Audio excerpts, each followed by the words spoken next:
দিগন্ত জুড়ে তখন শুধুই মৃত্যুর হাতছানি।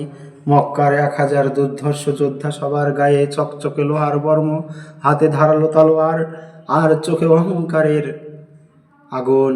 তারা এসেছিল ধুলার সাথে মুসলিমদের মিশিয়ে দিতে। কুরাইশ নেতা আবু জাহেল দম্ভ করে বলেছিল, আজ মদের ফোয়ারা ছুটবে, গায়িকারা গান গাইবে, আর মুহাম্মদ সাল্লাম এর ধর্ম চিরতরে মুছে যাবে। আর তাদের বিপরীতে মাত্র 313 জন মানুষ। কারো হাতে তলোয়ার নেই, আছে শুধু খেজুর গাছের ডাল। কারো গায়ে জুতা নেই, কারো পায়ে জুতা নেই, শরীর জীর্ণ শীর্ণ। ঘোড়া মাত্র 2টি। সাধারণ গণিত বলছে এটি কোনো যুদ্ধ নয়, এটি একটি নিশ্চিত গণহত্যা হতে যাচ্ছে। রক্তহীন করা সেই রাত পুরো শিবির ঘুমাচ্ছে, কিন্তু একজন ঘুমাননি, তিনি রাসূলুল্লাহ সাল্লাল্লাহু আলাইহি সাল্লাম। এক নির্জন তাঁবুতে তিনি সেজদায় পড়ে আল্লাহর কাছে এমনভাবে কাঁদছিলেন যে তার শরীর কাঁপছিল, কাঁধের চাদর বরাবর মাটিতে পড়ে যাচ্ছিল। তিনি বলছিলেন, হে আল্লাহ, তুমি যদি আজ এই কয়জন মানুষকে ধ্বংস করে দাও, তবে কসম তোমার সত্তার, এই আকাশ ও জমিনের নিচে তোমার নাম নেওয়ার মতো আর কেউই বেঁচে থাকবে না। আকদিম হাজুম আসমানি ত্রাস। পরদিন যুদ্ধ শুরু হলো। মুসলিমরা প্রাণপণ লড়ছিলেন। হঠাৎ এক আনসারী সাহাবী ধাবমান শত্রুর পেছনে ছুটতে গিয়ে থমকে দাঁড়ালেন। তিনি নিজের কানকে বিশ্বাস করতে পারছিলেন না। মেঘের আড়াল থেকে ভেসে এলো এক হাড় কাঁপানো গর্জন। কোনো মানুষের গলা নয়, এক বজ্রকণ্ঠ আকাশ থেকে হুকুম দিচ্ছে, আকদিম হাজুম, এগিয়ে যাও, আকদিম হাজুম, এগিয়ে যাও হাজুম। এটি ছিল ফেরেশতাদের সর্দার জিবরাইল আলাইহিস সালামের কণ্ঠস্বর। তিনি তার ঘোড়া হাজুমকে নিয়ে ঝড়ের বেগে কাফেরদের উপর ঝাঁপিয়ে পড়লেন। তার পিছনে সাদা পাগড়ি পরা হাজারো ফেরেশতার এক অদৃশ্য বাহিনী।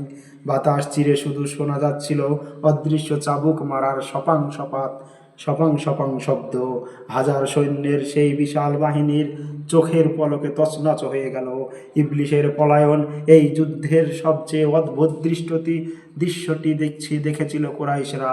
যুদ্ধের শুরুতে ইবলিস শয়তান সুরাকা ইবনে মালিক এর মানুষের রূপ ধরে তাদের অভয় দিয়ে বলেছিল, ভয় নেই, আজ আমি তোমাদের সাথে আছি। কিন্তু যেই আকাশ থেকে ফেরেশতারা নামতে শুরু করলো, ইবলিস তা দেখে ফেলল। সে ভয়ে উল্টো দিকে দৌড় দিল। কুরাইশরা অবাক হয়ে ডাকলো, হে সুরাকা, পালাচ্ছ কেন? হে সুরাকা, পালাচ্ছ কেন? ইবলিস তখন চিৎকার করে বলেছিল, ইন্নী আরা মা লা তারাউন, আমি তা দেখছি যা তোমরা দেখছো না। আমি তো আল্লাহকে ভয় পাচ্ছি। সেই দিন মানুষ দেখছিল শুধু 313 জন মুসলিমকে, কিন্তু ইবলিস দেখছিল সাক্ষাৎ আল্লাহর আযাব। বিকেলের সূর্য যখন ডুবছে, তখন কুরাইশদের অহংকারও ধুলোয় মিশে গেছে। মক্কার বাঘা নেতা আবু জাহেল, উতবা, সাইবা সবার লাশ বদরের নোংরা কুয়ায় নিক্ষিপ্ত হলো। নিরস্ত্র ক্ষুধার্ত 313 জন আল্লাহর সাহায্যে হারিয়ে দিল আরবের সবচেয়ে শক্তিশালী বাহিনীকে। বদর কোনো সাধারণ ইতিহাস নয়, এটি একটি বার্তা। সংখ্যা দিয়ে হক ও বাতিলের বিচার হয় না।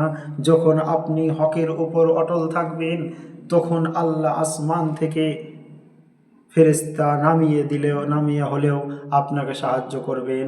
আজ আমাদের সবই আছে, নেই শুধু বদরের সেই তাওয়াক্কুল, নেই শুধু বদরের ভরসা, আল্লাহর প্রতি বিশ্বাস।